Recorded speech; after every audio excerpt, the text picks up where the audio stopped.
ꯅꯨꯡꯁꯤꯕꯤꯗꯨꯅ Manipuri entertainment ꯆꯦꯅꯦꯜꯕꯨ subscribe ꯑꯃꯁꯨꯡ like ꯇꯧꯕꯤꯔꯝꯃꯨ꯫ ngasisu mayamgidamagta real horror story amamuk mayamgidamagta puduna laksari adudi mayam wari asi haujarage.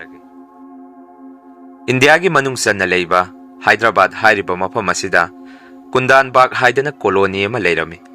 Masigi Kundan Bagh hairiba colony mafam asida imung ama leirami.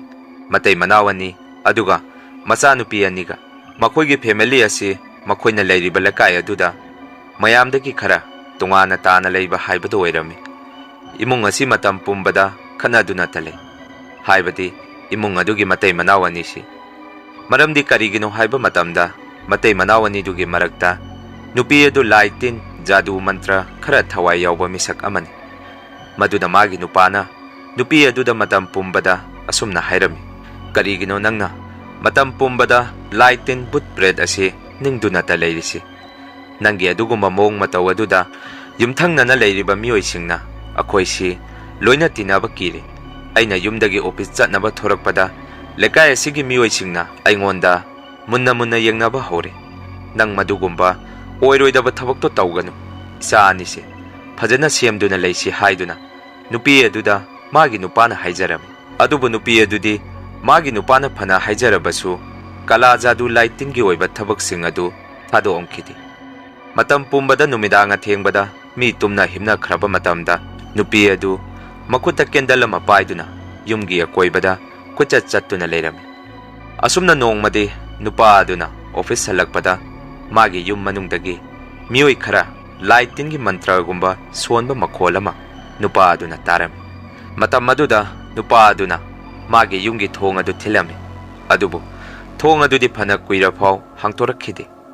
Madudagi nupa aduna asumna hairami magi nupida nang thong asi hangtoroktragadi ai mapandagi thong asi kakhwaira age haiduna ngak leiragadi magi nupina thong adu tamna hangtorakhi.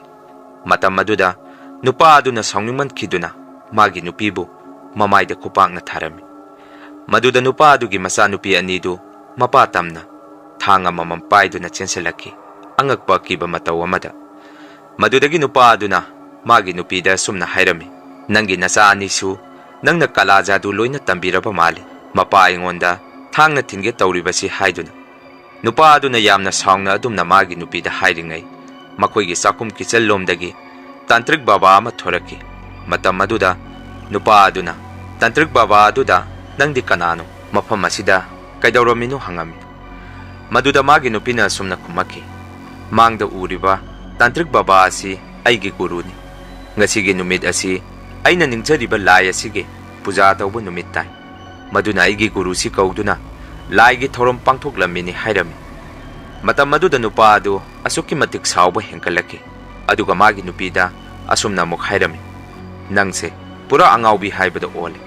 Nangna tawriba mataw mayamsi ay lekai asigi mamangda ikaiba na siri. Nang asigidi aina nangbu ngakpirabani. Mathangda amuk hanna asiguma thabag asi aigi imungda thengnarabadi nang aina hatkani haiduna nupa aduna magi nupida hairamduna magi kada yamna saungna changki.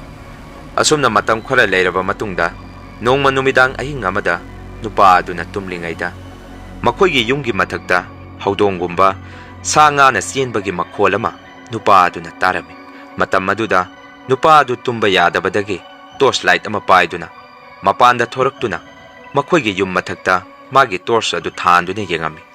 Adubu angakpa akiba mataw amada yum madugi mathakta magi nupi adu sansaduna yum mathakta karaga leirami. Madudagi nupa adu sukiduna imungda chenselaki. Aduga magi phamungda masa pumba phaijumna kupsanduna thak niktuna leirami. Adumna nupa aduna masa pumba phaijumna kupsanduna leiringai magi ka aduda magi masa nupi anidu changaki. Aduga mapagi masada kupsaliba phaijub adu masa nupi aniduna chingtharakhi. Aduga mapada sumna hairami. Baba nang karimata kiganu nangna kiba heli makai nang khudong thiba tagani hairamduna masa nupi anidu mapada noksalamduna thoki. Asumna nong hek ganbaga amuk nupa adu office ta chatnaba thorakpada tantrik baba adu magi yumda laki. Aduga nupa aduda asumna hairami. Nang karimata kiganu haujikti ꯅꯪꯅ ꯃꯥꯕꯨ ꯊꯤꯡꯕ ꯉꯝꯃꯔꯣꯏ ꯍꯥꯏꯔꯝꯃꯤ꯫ ꯃꯗꯨꯗꯒꯤ ꯅꯨꯄꯥ ꯑꯗꯨ ꯃꯥꯒꯤ ꯃꯌꯨꯝꯗꯒꯤ ꯌꯥꯝꯅ ꯊꯨꯅ ꯊꯣꯔꯛꯈꯤ꯫ ꯍꯧꯖꯤꯛꯇꯤ ꯅꯨꯄꯥ ꯑꯗꯨꯁꯨ ꯑꯣꯐꯤꯁ ꯃꯇꯝ ꯍꯦꯛ ꯂꯣꯏꯕꯒ ꯃꯌꯨꯝꯗ ꯆꯪꯕ ꯀꯤꯗꯨꯅ ꯅꯣꯡꯃꯅ ꯃꯃꯥꯟꯅꯕꯒꯤ ꯃꯌꯨꯝꯗ, ꯅꯣꯡꯃꯅ ꯍꯣꯇꯦꯜꯗ ꯂꯦꯛꯇꯨꯅ ꯂꯩꯔꯝꯃꯤ꯫ ꯑꯁꯨꯝꯅ ꯃꯇꯝ ꯈꯔ ꯅꯨꯄꯥ ꯑꯗꯨ ꯃꯌꯨꯝꯗ ꯆꯪꯉꯝꯈꯤꯗꯦ꯫ ꯑꯗꯨꯕꯨ ꯅꯣꯡꯃ ꯏꯈꯪ ꯈꯪꯍꯧꯗꯅ ꯃꯥꯒꯤ ꯑꯣꯐꯤꯁꯇ ꯃꯈꯣꯏ ꯂꯩꯀꯥꯏꯒꯤ ꯃꯤꯑꯣꯏ ꯑꯃ ꯂꯥꯛꯑꯝꯃꯤ꯫ ꯑꯗꯨꯒ ꯅꯨꯄꯥ ꯑꯗꯨꯗ ꯑꯁꯨꯝꯅ ꯍꯥꯏꯔꯝꯃꯤ, ꯅꯪꯒꯤ ꯅꯨꯄꯤꯅ ꯃꯈꯨꯠꯇ ꯁꯤꯡꯖꯪ ꯑꯃ ꯄꯥꯏꯗꯨꯅ ꯂꯩꯀꯥꯏꯒꯤ ꯃꯤꯑꯣꯏꯁꯤꯡꯕꯨ ꯌꯥꯅꯤ ꯍꯥꯏꯗꯨꯅ ꯀꯣꯏꯇꯥꯟ ꯇꯥꯟꯅꯗꯨꯅ ꯂꯩꯔꯤ꯫ ꯅꯪ ꯀꯔꯤ ꯃꯔꯝꯒꯤꯅꯣ ꯌꯨꯝꯗ ꯂꯥꯛꯇ꯭ꯔꯤꯕꯗꯤ? ꯅꯪꯒꯤ ꯅꯨꯄꯤꯁꯤ ꯉꯥꯎꯔꯦ ꯍꯥꯏꯗꯨꯅ ꯅꯪꯁꯨ ꯀꯤꯗꯨꯅ ꯌꯨꯝꯗ ꯍꯜꯂꯛꯇ꯭ꯔꯤꯔꯥ? ꯅꯪ ꯑꯊꯨꯕꯗ ꯌꯨꯝꯗ ꯂꯥꯛꯎ, ꯑꯗꯨꯒ ꯅꯪꯒꯤ ꯅꯨꯄꯤꯕꯨ ꯐꯥꯖꯜꯂꯨ ꯍꯥꯏꯔꯝꯗꯨꯅ ꯃꯤꯑꯣꯏ ꯑꯗꯨ ꯆꯠꯈꯤ꯫ ꯑꯁꯨꯝꯅ ꯍꯧꯖꯤꯛꯇꯤ ꯅꯨꯄꯥ ꯑꯗꯨ ꯀꯔꯤ ꯇꯧꯒꯗꯕꯅꯣ ꯈꯪꯂꯝꯈꯤꯗꯦ꯫ ꯑꯗꯨꯕꯨ ꯃꯥꯒꯤ ꯋꯥꯈꯟꯗ ꯑꯁꯨꯝꯅ ꯈꯟꯕ ꯍꯧꯔꯝꯃꯤ, ꯑꯩ ꯌꯨꯝ ꯑꯗꯨꯗ ꯆꯪꯂꯨꯕꯗ ꯑꯩꯕꯨ ꯃꯈꯣꯏꯅ ꯍꯥꯠꯈꯤꯗ꯭ꯔꯥ? ꯅꯠꯇ꯭ꯔꯒ ꯑꯩ ꯌꯨꯝ ꯑꯗꯨꯗ ꯆꯪꯗꯨꯅ ꯃꯈꯣꯏꯅ ꯇꯧꯔꯤꯕ ꯊꯕꯛꯁꯤꯡ ꯑꯗꯨ ꯈꯪꯖꯟꯅꯗꯕ ꯁꯥꯗꯨꯅ ꯂꯩꯔꯁꯤꯔꯥ? ꯑꯩ ꯃꯈꯣꯏꯅ ꯇꯧꯔꯤꯕ ꯊꯕꯛꯁꯤꯡ ꯑꯗꯨ ꯈꯪꯖꯟꯅꯗꯕ ꯁꯥꯗꯨꯅ ꯂꯩꯔꯒꯦ ꯍꯥꯏꯗꯨꯅ ꯅꯨꯄꯥ ꯑꯗꯨ ꯑꯣꯐꯤꯁ ꯃꯇꯝ ꯍꯦꯛ ꯂꯣꯏꯕꯒ ꯃꯥꯒꯤ ꯌꯨꯝꯗ ꯂꯥꯛꯑꯝꯃꯤ꯫ ꯃꯗꯨꯗ ꯃꯈꯣꯏꯒ ꯌꯨꯝꯊꯪꯅꯅ ꯂꯩꯔꯤꯕ ꯃꯤꯑꯣꯏꯁꯤꯡꯅ ꯅꯨꯄꯥ ꯑꯗꯨꯗ ꯌꯥꯝꯅ ꯉꯥꯡꯉꯝꯃꯤ, ꯀꯔꯤꯒꯤꯅꯣ ꯅꯪꯅ ꯌꯨꯝ ꯊꯥꯗꯣꯛꯇꯨꯅ ꯆꯠꯂꯤꯕꯗꯤ ꯍꯥꯏꯗꯨꯅ꯫ ꯑꯗꯨꯕꯨ ꯅꯨꯄꯥ ꯑꯗꯨ ꯃꯈꯣꯏꯅ ꯐꯅ ꯉꯥꯡꯖꯔꯕꯁꯨ ꯀꯔꯤꯃꯠꯇ ꯈꯨꯝꯗꯅ ꯃꯌꯨꯝꯗ ꯆꯪꯉꯛꯈꯤ꯫ ꯑꯗꯨꯒ ꯃꯥꯒꯤ ꯌꯨꯝꯒꯤ ꯊꯣꯡ ꯑꯗꯨ ꯀꯤꯅ ꯀꯤꯅ ꯊꯤꯜꯂꯝꯃꯤ꯫ ꯃꯇꯝ ꯑꯗꯨꯗ ꯃꯥꯒꯤ ꯅꯨꯄꯤꯅ ꯌꯨꯝꯒꯤ ꯊꯣꯡ ꯑꯗꯨ ꯇꯞꯅ ꯍꯥꯡꯇꯣꯔꯛꯈꯤ꯫ ꯑꯗꯨꯒ ꯅꯨꯡꯁꯤꯕ ꯃꯣꯃꯣꯟ ꯃꯤꯅꯣꯛ ꯑꯃꯗ ꯑꯁꯨꯝꯅ ꯍꯥꯏꯔꯛꯈꯤ, ꯀꯔꯤꯒꯤꯅꯣ ꯅꯪꯅ ꯑꯩꯈꯣꯏꯕꯨ ꯊꯥꯗꯣꯛꯇꯨꯅ ꯆꯠꯂꯤꯕꯗꯤ? ꯅꯪꯒꯤ ꯅꯆꯥ ꯑꯅꯤꯁꯦ ꯅꯪ ꯀꯔꯤꯃꯠꯇ ꯅꯨꯡꯁꯤꯗ꯭ꯔꯕꯣ ꯍꯥꯏꯗꯨꯅ꯫ ꯑꯗꯨꯕꯨ ꯅꯨꯄꯥ ꯑꯗꯨꯗꯤ ꯃꯥꯒꯤ ꯅꯨꯄꯤꯒꯤ ꯃꯑꯣꯡ ꯃꯇꯧ ꯑꯗꯨꯗ ꯃꯁꯥꯗ ꯄꯨꯡꯉꯛ ꯉꯛꯆꯈꯤ꯫ ꯀꯔꯤꯅꯣ ꯉꯁꯤꯒꯤ ꯃꯇꯧ ꯑꯁꯤꯕꯨ? ꯃꯪꯂꯥ ꯇꯥꯏꯕꯪꯂꯥ ꯍꯥꯏꯗꯨꯅ꯫ ꯑꯁꯨꯝꯅ ꯃꯇꯝ ꯈꯔꯗꯤ ꯏꯃꯨꯡ ꯑꯗꯨ ꯏꯪꯅ ꯆꯤꯛꯅ ꯂꯩꯔꯝꯃꯤ꯫ ꯅꯨꯄꯤ ꯑꯗꯨꯁꯨ ꯃꯥꯅ ꯍꯥꯟꯅ ꯆꯠꯂꯝꯕ ꯂꯝꯆꯠ ꯁꯥꯖꯠ ꯄꯣꯟ ꯑꯣꯜꯂꯝꯃꯤ꯫ ꯑꯗꯨꯕꯨ ꯅꯣꯡꯃ ꯑꯍꯤꯡ ꯅꯣꯡꯌꯥꯏ ꯑꯃꯗ ꯅꯨꯄꯥ ꯑꯗꯨꯅ ꯃꯤꯀꯞ ꯊꯣꯔꯛꯄꯗ ꯑꯉꯛꯄ ꯑꯀꯤꯕ ꯃꯇꯧ ꯑꯃꯗ ꯃꯥꯅ ꯇꯨꯝꯃꯤꯕ ꯐꯃꯨꯡ ꯀꯥꯡꯊꯣꯟ ꯃꯃꯥꯡꯗ ꯃꯩ ꯍꯧꯒꯠꯇꯨꯅ ꯃꯥꯒꯤ ꯅꯨꯄꯤ ꯑꯃꯗꯤ ꯃꯆꯥ ꯑꯅꯤꯗꯨꯒ ꯂꯥꯏꯒꯤ ꯊꯧꯔꯝ ꯇꯧꯗꯨꯅ ꯑꯃꯨꯛ ꯂꯩꯔꯝꯃꯤ꯫ ꯃꯇꯝ ꯑꯗꯨꯗ ꯅꯨꯄꯥ ꯑꯗꯨꯗꯤ ꯑꯁꯨꯛꯀꯤ ꯃꯇꯤꯛ ꯀꯤꯕ ꯍꯧꯔꯝꯃꯤ꯫ ꯑꯗꯨꯕꯨ ꯃꯥꯒꯤ ꯋꯥꯈꯟꯗ ꯑꯁꯨꯝꯅꯗꯤ ꯈꯜꯂꯝꯃꯤ, ꯑꯩ ꯃꯈꯣꯏꯅ ꯇꯧꯔꯤꯕꯁꯤ ꯃꯇꯝ ꯈꯔꯗꯤ ꯈꯥꯡꯗꯨꯅ ꯌꯦꯡꯉꯒꯦ꯫ ꯑꯩ ꯊꯤꯡꯕꯁꯨ ꯊꯤꯡꯂꯔꯣꯏ꯫ ꯃꯁꯤꯗ ꯃꯈꯣꯏꯁꯤ ꯁꯨꯝ ꯍꯦꯟꯖꯜꯂꯛꯑꯕꯗꯤ ꯃꯈꯣꯏꯒꯤ ꯍꯤꯡꯖꯅꯕ ꯄꯩꯁꯥ ꯈꯔ ꯑꯩ ꯊꯅꯝꯃꯒ ꯑꯩ ꯌꯨꯝ ꯑꯁꯤ ꯃꯇꯝ ꯄꯨꯝꯕꯒꯤ ꯊꯥꯗꯣꯛꯇꯨꯅ ꯆꯠꯈ꯭ꯔꯒꯦ ꯍꯥꯏꯗꯨꯅ ꯅꯨꯄꯥ ꯑꯗꯨꯅ ꯈꯜꯂꯝꯃꯤ꯫ ꯑꯗꯨꯒ ꯅꯨꯄꯥ ꯑꯗꯨꯅ ꯃꯥꯒ ꯌꯥꯝꯅ ꯂꯨꯅ ꯇꯤꯟꯅꯕ ꯃꯃꯥꯟꯅꯕ ꯑꯃꯗꯁꯨ ꯃꯥꯒꯤ ꯑꯋꯥꯕ ꯇꯥꯔꯤꯕ ꯊꯧꯗꯣꯛ ꯄꯨꯝꯕ ꯋꯥꯔꯤ ꯂꯣꯏꯅ ꯂꯤꯗꯨꯅ ꯈꯪꯍꯜꯂꯝꯃꯤ꯫ ꯑꯗꯨꯒ ꯑꯁꯨꯝꯅꯁꯨ ꯍꯥꯏꯔꯝꯃꯤ ꯃꯃꯥꯟꯅꯕꯗꯨꯗ, ꯚꯥꯏ, ꯉꯁꯤ ꯍꯥꯏꯕ ꯅꯨꯃꯤꯠꯁꯤꯗꯒꯤ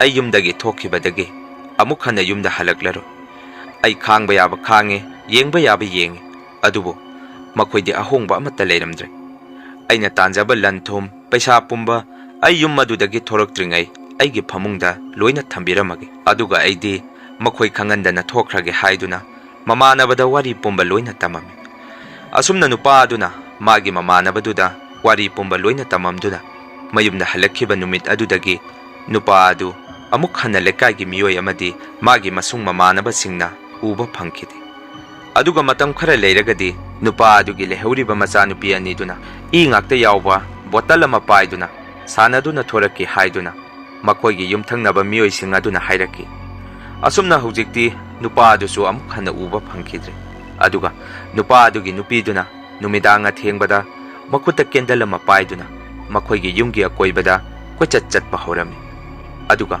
ꯃꯈꯣꯏꯒ ꯌꯨꯝꯊꯪꯅꯅ ꯂꯩꯕ ꯃꯤꯑꯣꯏꯁꯤꯡꯅꯁꯨ ꯑꯁꯨꯝꯅ ꯍꯥꯏꯔꯝꯃꯤ, ꯅꯨꯃꯤꯗꯥꯡ ꯑꯊꯦꯡꯕꯗ ꯌꯨꯝ ꯑꯗꯨꯗꯒꯤ ꯑꯀꯤ ꯑꯀꯤꯕ ꯈꯣꯟꯖꯦꯜ ꯀꯌꯥ ꯑꯃ ꯇꯥꯏ꯫ ꯑꯗꯨꯒ ꯃꯈꯣꯏꯒꯤ ꯌꯨꯝꯒꯤ ꯃꯩ ꯏꯁꯤꯡꯒꯤ ꯕꯤꯜ ꯊꯤꯕ ꯉꯝꯗꯕꯗꯒꯤ ꯌꯨꯝ ꯑꯗꯨꯗ ꯃꯩ ꯏꯁꯤꯡꯁꯨ ꯂꯣꯏꯅ ꯀꯛꯈꯤ꯫ ꯑꯗꯨꯕꯨ ꯅꯨꯃꯤꯗꯥꯡ ꯑꯊꯦꯡꯕꯗꯗꯤ ꯃꯈꯣꯏꯒꯤ ꯌꯨꯝꯗ ꯄꯥꯜꯂꯤꯕ ꯃꯩ ꯕꯂꯞ ꯑꯗꯨ ꯑꯃꯨꯛ ꯈꯞꯇꯨꯅ ꯉꯥꯜꯂꯛꯏ ꯍꯥꯏꯅꯔꯝꯃꯤ꯫ ꯑꯗꯨꯕꯨ ꯃꯇꯝ ꯈꯔ ꯑꯃꯨꯛ ꯂꯩꯔꯕ ꯃꯇꯨꯡ ꯏꯃꯨꯡ ꯑꯗꯨꯗ ꯅꯣꯡꯃ ꯍꯨꯔꯥꯟꯕ ꯑꯃꯅ ꯄꯣꯠ ꯆꯩ ꯍꯨꯅꯕ ꯏꯃꯨꯡ ꯑꯗꯨꯗ ꯆꯪꯉꯝꯃꯤ꯫ ꯍꯨꯔꯥꯟꯕ ꯑꯗꯨꯅ ꯏꯃꯨꯡ ꯑꯗꯨꯗ ꯍꯦꯛ ꯆꯪꯉꯛꯄꯗ ꯌꯦꯡꯕꯗ ꯀꯤꯔꯕ ꯂꯥꯏꯒꯤ ꯑꯣꯏꯕ ꯄꯣꯠꯂꯝꯁꯤꯡ ꯀꯌꯥ ꯃꯔꯨꯝ ꯑꯃ ꯃꯐꯝ ꯑꯗꯨꯗꯒꯤ ꯊꯦꯡꯅꯔꯝꯃꯤ꯫ ꯑꯗꯨꯒ ꯍꯨꯔꯥꯟꯕ ꯑꯗꯨꯅ ꯀꯥ ꯑꯃꯗ ꯑꯃꯨꯛ ꯆꯪꯂꯨꯕꯗ ꯅꯨꯄꯤ ꯑꯗꯨꯒ ꯃꯥꯒꯤ ꯃꯆꯥꯅꯨꯄꯤ ꯑꯅꯤꯗꯨꯒ ꯁꯤꯗꯨꯅ ꯂꯩꯔꯝꯃꯤ꯫ ꯃꯈꯣꯏꯅ ꯁꯤꯗꯨꯅ ꯂꯩꯔꯝꯂꯤꯕ ꯃꯐꯝ ꯖꯒꯥ ꯑꯗꯨꯗꯁꯨ ꯍꯨꯒꯨꯝꯕ ꯃꯥꯟꯕ ꯕꯣꯇꯜ ꯑꯃꯁꯨ ꯇꯥꯗꯨꯅ ꯂꯩꯔꯝꯃꯤ꯫ ꯃꯗꯨꯗꯒꯤ ꯍꯨꯔꯥꯟꯕ ꯅꯨꯄꯥ ꯑꯗꯨ ꯌꯨꯝ ꯑꯗꯨꯗꯒꯤ ꯀꯤꯗꯨꯅ ꯊꯣꯔꯛꯈꯤ꯫ ꯃꯇꯝ ꯈꯔ ꯂꯩꯔꯒꯗꯤ ꯍꯨꯔꯥꯟꯕ ꯅꯨꯄꯥ ꯑꯗꯨ ꯄꯨꯂꯤꯁꯅ ꯐꯥꯔꯝꯃꯤ꯫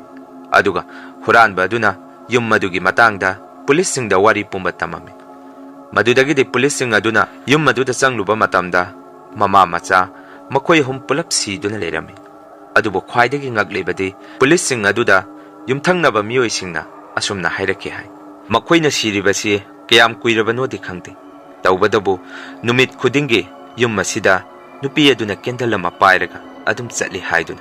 Asumna hujikti pulising aduna asiba hakchangsing adu puki. Aduga huranba nupa adudasu pulisingna yamna kanna interrogation chathari hai. Wari asi matang asaida loisare. Wari asibu nungaibirabadi channel asibu like, subscribe amadi comment tawbiram. Mathangi wari thagalakpada mayam punna muk thengnarase.